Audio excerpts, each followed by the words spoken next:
Hello guys, आज हामीले बनाउन गइरहेछौँ करेन्ट चाउचाउ। अनि करेन्ट चाउचाउमा मिसाएर खाने पोक्चै साग, जुन कि मेरो बारीमै रहेको छ। अनि मैले काट्न लागेको चाहिँ पोक्चै साग। धेरै दिनपछि आज हामी खान लागेको करेन्ट चाउचाउ। तपाईहरूले हेर्न सक्नुहुनेछ, हामीले 3टा पोक्चै साग काटेका छौँ। अनि सँगै हामीले धनिया पनि लिएका छौँ।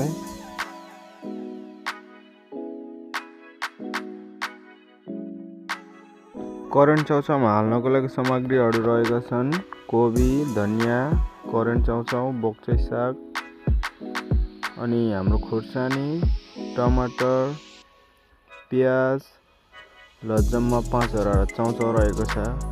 अनि हाम्रो ग्यास सकेर चुलोमै बनाउन थाल्यौँ। अनि हामीले सबै कुरालाई बोइल गर्यौँ। अनि सबै सामग्रीहरूलाई एउटा आलीमा राख्यौँ। अनि हाम्रो चाउचाउमा रहेको मरमसलाहरू मिसाइदियौँ। यो पोक्चै साग र कोबीले गर्दा हामी माथिबाट नुन पनि हालिदियौँ।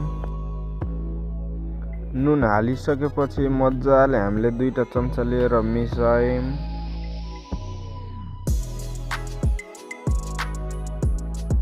अनि हामीले धनिया हाल्नै बिर्सेका थियौँ, अनि पछाडिबाट धनिया काटेर हालिदियौँ।